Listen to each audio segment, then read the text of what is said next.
Welcome, Namita. It's such a pleasure to share this space with you.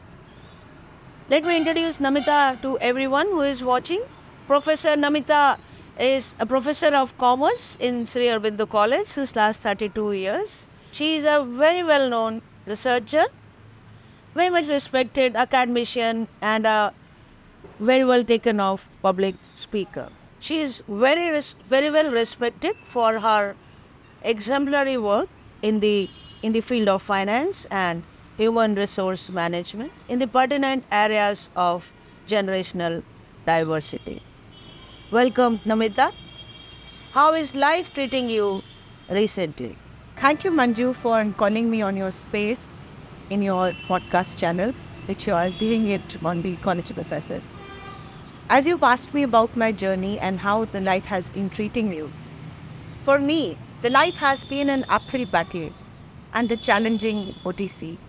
For me, from which I have been navigating the diverse paths to cope up with the challenges with actual resilience and commitment. How about you, Manju? How was the tapestry of life has been weaving for you? Namita, it has been a beautiful experience woven together with the moments of joy, love, and discovery. And if you ask me, it's a journey filled with opportunities to embrace the world around me, finding meaning in the simplest of the moments. I want to know more, Namita, the secret behind your cheers and the energy to get the best dress up, and how you are always available for others whenever I see them, they are needing some help. Manju, I've noticed that you have been very curious about my style, my iconic presence, and my cheerful attitude, and always ready to help. So, I just want to tell you that it's all about cultivating certain habits and the mindsets that contribute to a very positive and a very impactful lifestyle. Are you ready to dive in? Oh, yes, Namita, go ahead. I would be very happy to listen to you. First and foremost, Manju, I just want to tell you that I prioritize self-care and fitness. And, taking care of your own body not only keeps me physically healthy and fit, but it definitely boosts my confidence and the energy levels. The regular exercises, a balanced diet, and enough rest are very essential components of my routine. And by staying fit, I feel so rejuvenated, and ready to take any kind of challenge which comes my way. And you also seem to be very fitness freak, Manju. Yeah, maybe because I am very much concerned with that. And I believe that not only your appearance and cheers are added, rather, you are mentally also relaxed and you are ready for all, meaning all your body hormones are so well balanced and activated this way that you are very happy from inside. This actually I have observed. And another thing you always wanted to know about my style. So what I believe that the fashion is a form of your self-expression, and I embrace it as an opportunity to showcase my personality and a unique taste. And whether it's experimenting with different outfits, keeping updated with my latest trends, and adding to a personal touch to my classic pieces. So I make a very conscious effort, let me tell you, and be very frank about it, to create that kind of a look and make me feel very confident and comfortable. And I don't feel that you are also not stylish. You are very stylish. So can you dwell on that? Yeah, because I understand it's basically again as a skill. Style, I don't know what exactly you mean by style, but I know I actually consciously take care so that the audience which I am addressing feels respected and pay a proper attention to whatever I am trying to deliver. But you are a style icon, that I can say, but I have been simpler for that one. Yes. And by radiating positive energy, I inspire those around me to adopt a similar mindset and spread the joy to all others, students, teachers, whomsoever is around me. Now, actually, if you talk about helping others and radiating positive energy, I actually try consciously to help people, to spread the joy, to connecting people with their drives. And whether it's through advice, encouragement, or connecting with them with the resources and opportunities, I make actually a very leap step in this regard, that I always try that people should be connected with their motives, and I actually try and show them some path that this is how you can do it. So I inspire people, I motivate people. It's about connecting with people with their motives and drives, which is a key of what I can do. I listen to them, I listen to their intent, their aspirations, and accordingly I intensify their aspirations and the passions and their desires. So I encourage them to set their goals and create a very actionable plans to achieve them. So I would say that by facilitating these connections and providing support along their way, I help individuals realize their potentials, unlock their inner drive. So my friend, so being stylish, being iconic, being cheerful and always ready to help is not a secret formula. It's a way of life. So it's about prioritizing self-care, embracing the fashion is a self-expression, and radiating positivity and lending a helping hand by motivating others and connecting them with their true purpose. And I believe, Namita, it's a very big spiritual practice, You sit for meditation or whatever, but actually you are expected to connect to the human beings who are around you. And when you have a tendency to give back, actually you are serving the God that way. So I believe it's a very, very good understanding and thinking about the human beings around. Namita, I feel huge generation gap now, both at home with my own children and the generations whom we are teaching are actually two to three generations far off from me. What is your take on this, Namita? Yes, I agree with you, Manju. We are actually experiencing the generational gap. The different generations have their own perspectives. They have their own way of working. And they have their own distinct experiences, which are called as generational cohorts. And they are actually shaped by the society. So I have substantially researched in this area and found out that if we collaborate, if we actually put them into a good team, we can leverage the different aspects of the diverse generations together and have the best mileage of putting it into the workforce together, so that all the generations working together, they have their own perspectives and the things can be merged.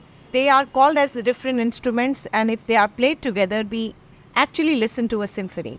So this is what I feel, that generational diversity can be looked upon into a very positive way with the best collaborations, research and the teamwork. So, no wonder, Namita, because now I learned that because you have actually worked on the different generations, their diversity, and maybe that's the reason that you understand them better. And maybe you have designed a trick also how to deal with them, because I always, I was thinking that maybe she has a trick, why she's so popular among the younger generations. So, you want to say something about that? Yeah, actually, Manju, you want to know that why I'm popular. So, basically, I want to tell you that I've been quite popular as a marketing guru in my field. Why? So, well, let me tell you my secret. I have upskilled myself and slowly evolved myself in terms of what is happening around, the master of being clueless and riding the wave of trends. And after all, being popular means being the best buds with the latest fads. This is what I strongly believe, and I actually practice it. But hold on, it's not just about being a trend chaser. The students of today, that is the cool Generation Z squad, they're no fools. They're very sharp, they're well informed, they are totally into a teaching game, a technology game. So this is what I observe very closely about them, and I actually conceptualize a very unique style of teaching this kind of a generation. And let's not forget the magic of reverse mentoring. So I do actually a reverse mentoring, and I ask them to stand in the class and endorse their viewpoint with the experiential teaching and learning. So this is what they actually like. And Generation Z, if you talk about it, they eat the kind of stuff we teach them like their daily dose of an avocado toast. Isn't it interesting? So I try to engage them awesomely in the different ways it is possible for me. And I mean, would want to be a part of their world. So I'm all about striking that perfect balance, creating a killer content which touch their mind, their heart. And actually, I try to spice it up with different herbs, with different illustrations, and make them go Wow, mind-blowing. So no wonder, Namita, I realize now because you have actually researched on this generational diversity and how to get best out of the different generations. So you specialize in that. Oh, so maybe that is the trick, or that is the reason that you're so popular among the students. And if you have found some trick to deal with this, please let me know and everyone who is listening to us. Yeah, definitely. I would like to say that when you talk about Generation Z, it's about dwelling into their mindsets. I try actually to be clueless and embrace the trend, because for them, trend is their friend. So this is what I actually do in my research also, and I practice also, that I'm being very empathetic towards their attitude, and each generation has their particular perspectives in mind. So this is what I embrace, that is being clueless and embracing the trends. Embracing the trends is fine, but I tell you what, trends is fine, but still you have to read their minds, what is going on in their mind, and how, it makes it better to understand and bring cheers and feel connected so that they give you time to interact. Yeah, actually what I try to do is that I have a live chat with them, live interaction with them, try to dwell into their mind and try to ask certain questions which on the basis of which I derive their answers. And when you have their mindsets and, dealing with different generations, so you can very easily categorize that how the one generational perspective is different from the other generation perspective. And similarly, when you said that we talk about the diversity and in the management, we try to understand that with a diverse group and handling them properly, we can get good work done from them. So you want to say something about that? Yeah, actually, I will tell you from my research perspective and the commerce perspective, because we have a particular course to deal in wherein we have certain challenges to be dealt with as a human resource manager. And what I feel is that the life of the human resource manager is perhaps the most difficult one, because they have to deal with 5 generations together. So there are veterans, there are baby boomers, there is Generation X, there is Generation Y, and there is Generation Z also who are being interning with that particular organization. So having their mindsets and probably there is no one who can make everyone happy. So what they do is they have a Venn approach in which they try and put some particular points in their policies wherein each generation feels that they are being taken care of. So this is actually what I do. Another thing you told just now, that they want the result immediately. What term you used for that? So what was that? So that was an instant gratification. Instant gratification. Yeah. Now, how do we deal with that instant gratification? So we actually counsel them. We have certain, interactive sessions with the older generation, and let me tell you, the experience does not have any substitute. So when they actually listen to their actual stories and the case studies, what we discuss, so slowly they understand the perspective, and this is how the overall the conclusions about the decisions about the HR, they converge.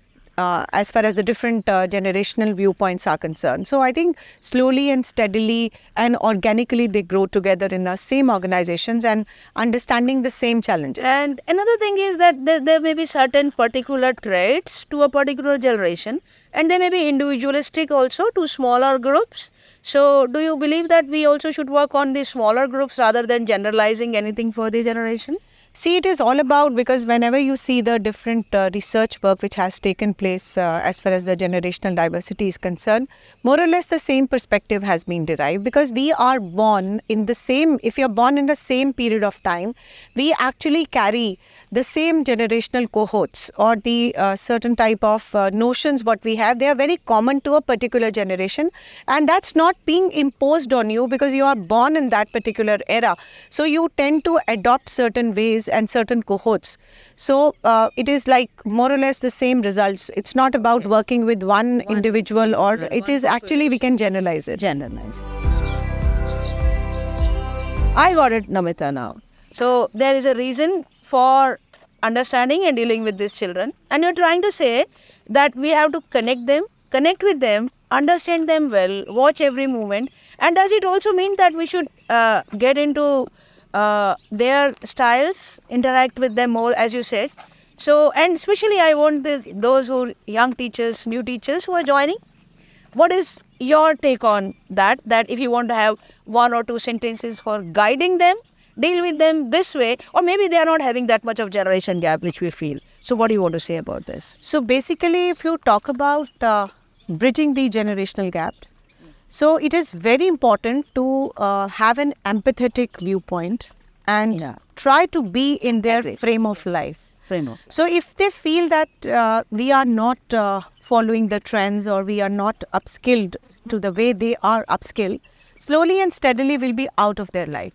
So if we actually want into their life and want to internalize their life, we have to externalize the environment in which they are in, try to upskill ourselves and be more competent to deal with such generation, because it's not about having any negative perspective. It is about they are exposed to so much of technology and the environment. So we have to adapt that.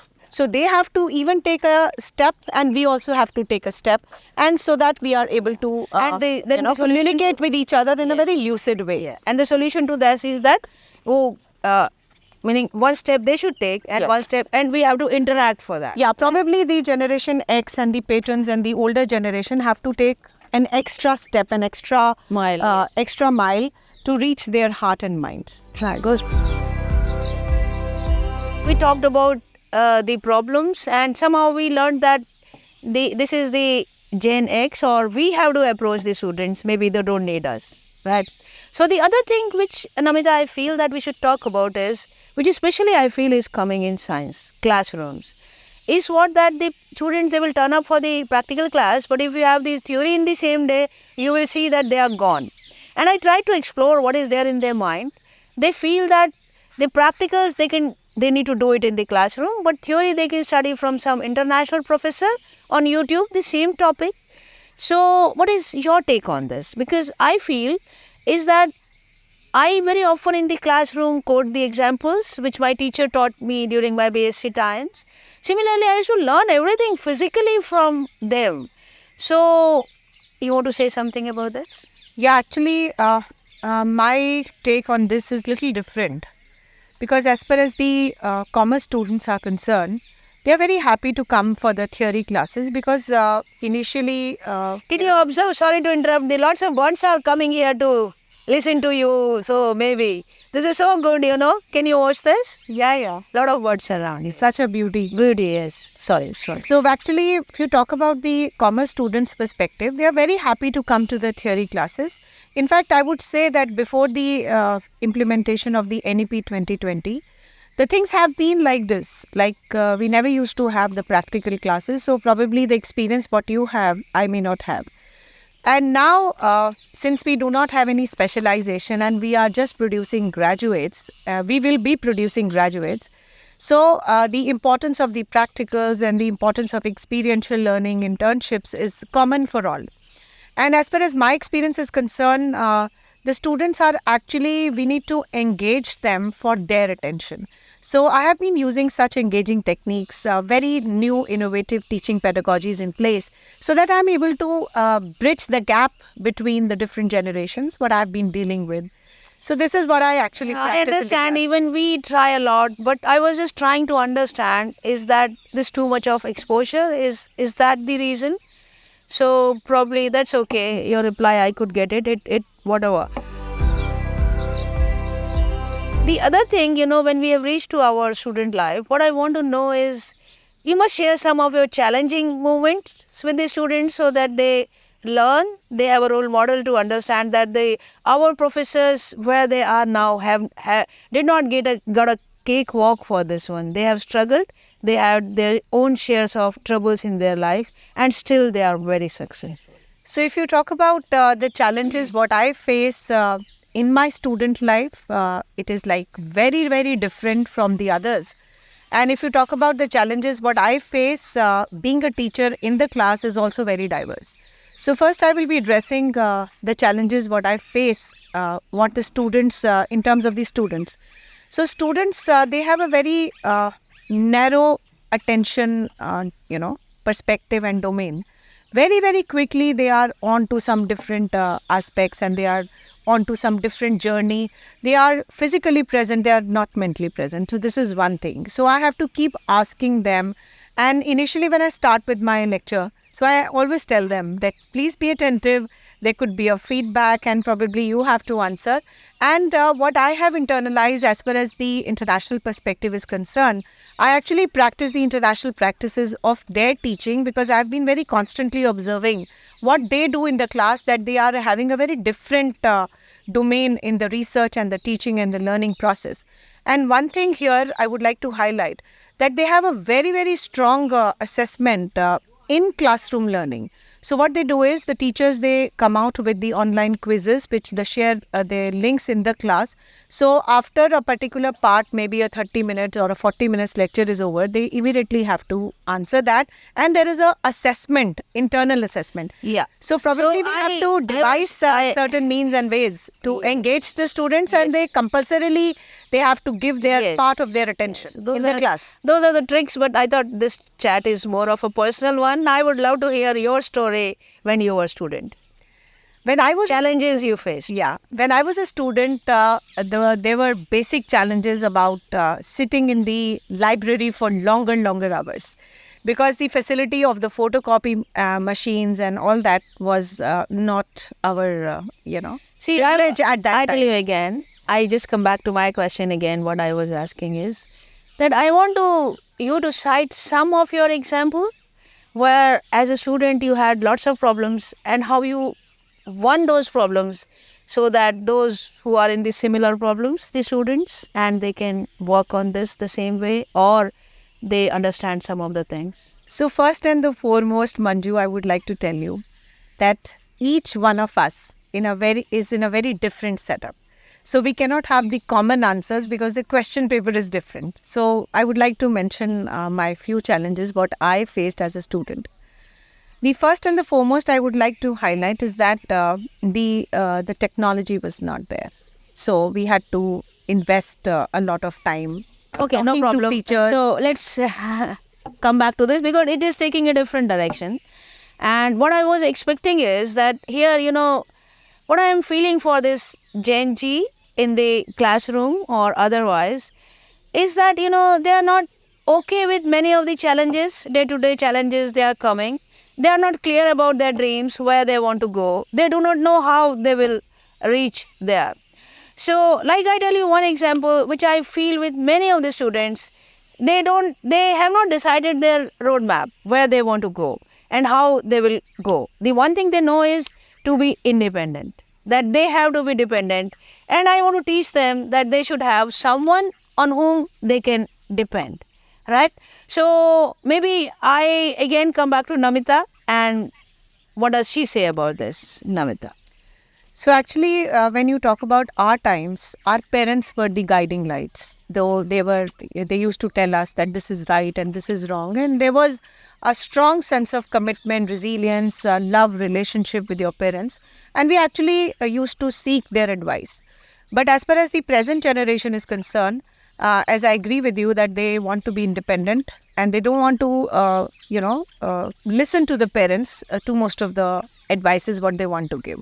Because they feel that their parents are outdated and they're not updated with the path. So the place the parents have taken is the professional counselors. And because of this, the other professions have come up. So they would like to seek the professional advice rather than having a real-time advice from their elders in which they actually live. So this is one perspective.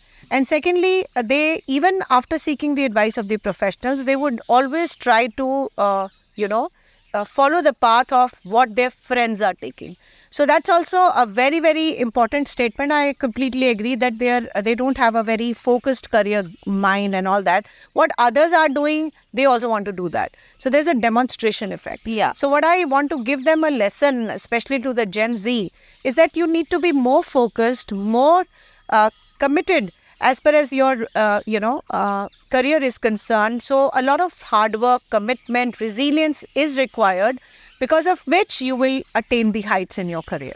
So again, I tell you one story, and with that I thought the students would pick it up the type of personality also matters. Like I tell you for myself, I have been telling this several times. I have reached where it's a very good space and place now. But when I was young as a student, I was a very shy student. And what I used to do is, I used to depend for everything on my father and discuss with him. Like whatever he says, like in my generation, it was just the same. Pick up the course which your father says. I used to do it that way. And marry the person whom your father is asking, he is the best person for me. I lived a life like this. So the maths was a God gift to me, natural, and I used to work very little with maths. And I used to get 100% very easily. But my father wanted me to become a doctor. And then I pursued biology. And after very first year, I realized that I can never become a doctor. So, but I changed my path intelligently or whatever. I was a hardworking person. And I became a professor of botany. And like people pointed out, I am not less than anyone in any way. But what was the main reason for this to happen? That I was a very hardworking and a very sincere student. But now what is happening with these children is they take a decision, anything. The first point of theirs which I have observed is they don't want to listen to their parents. They take their own decision.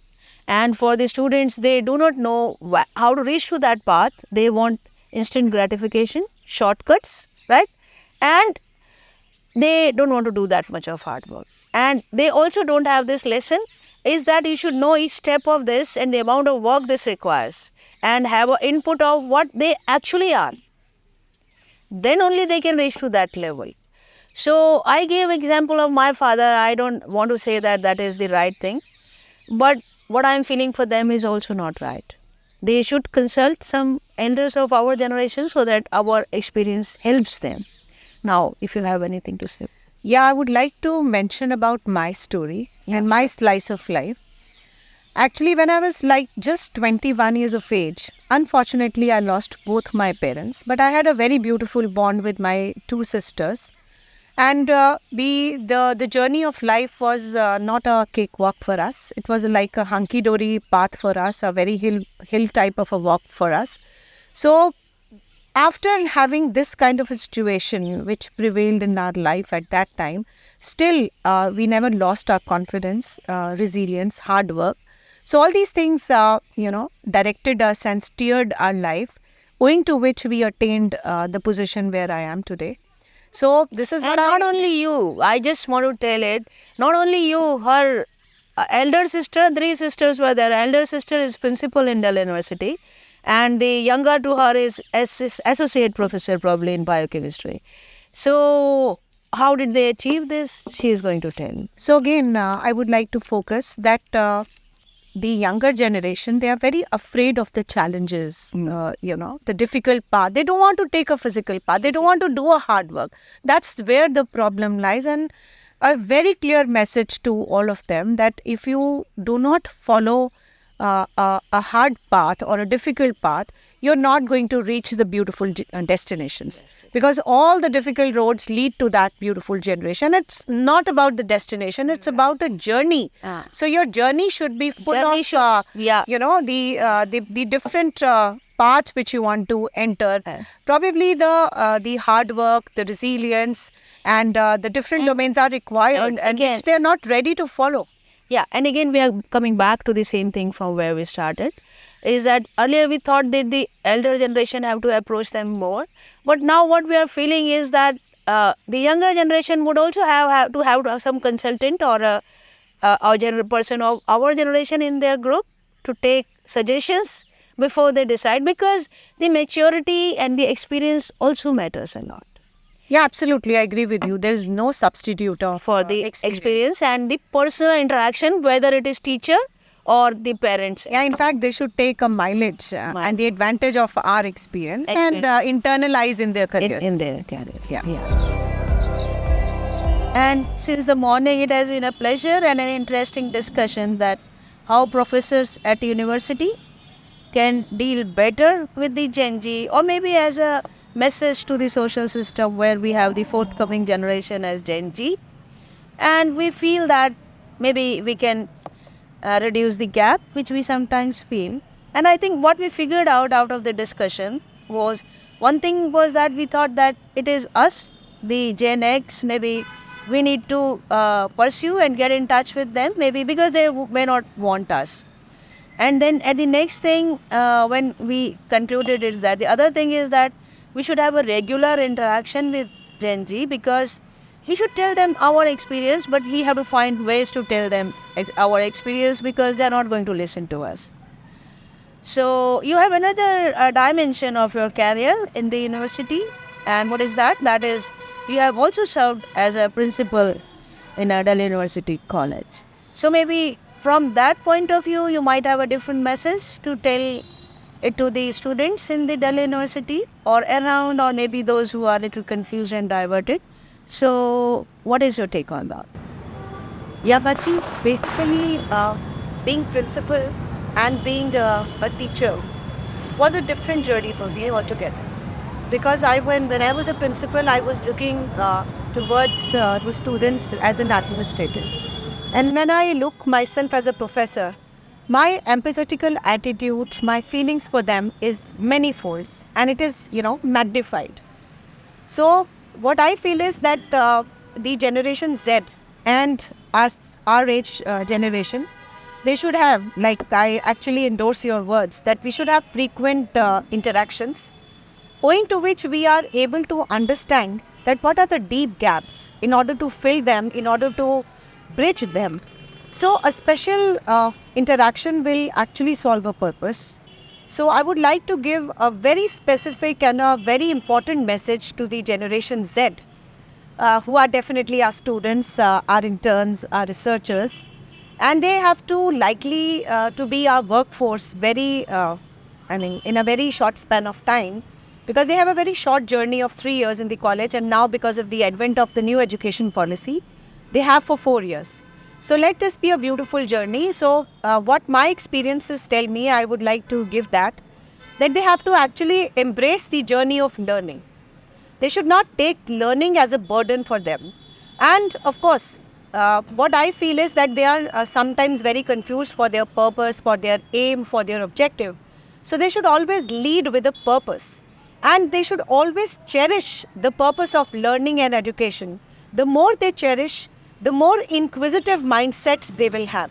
So that's the purpose of my telling you all this. And education is not just about getting the degrees or the facts and the figures, what I feel is.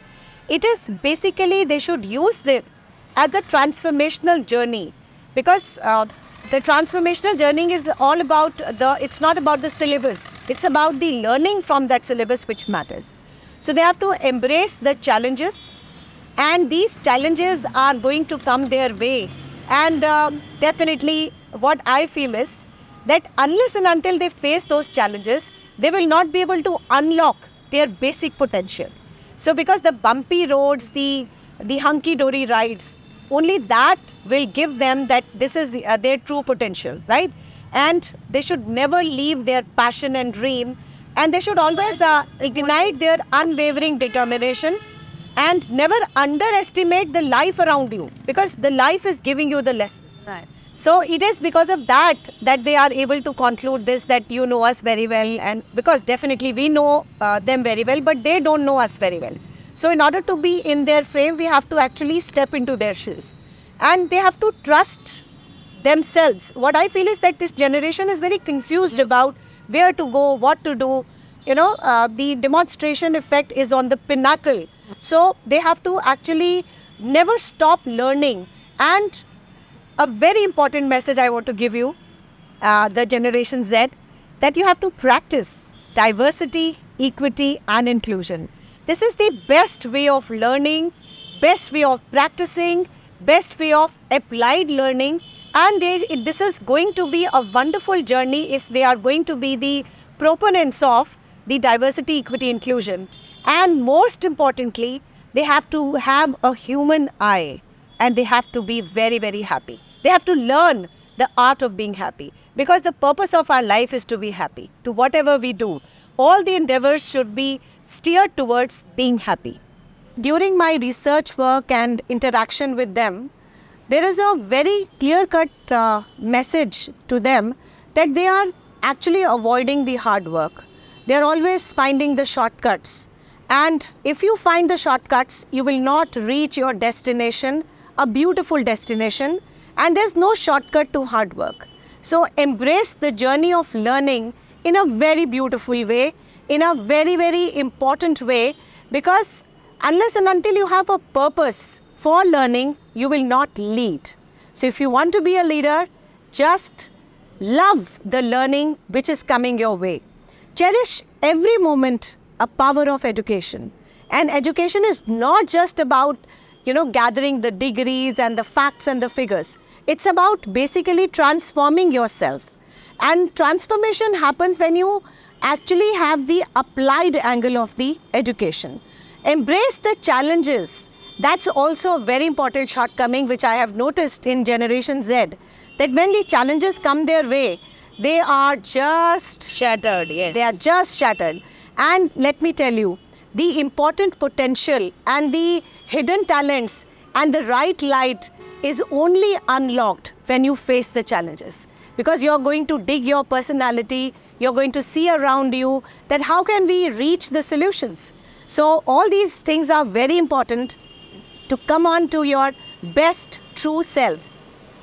Now, importantly, I also feel that there is a strong disconnection with the older population.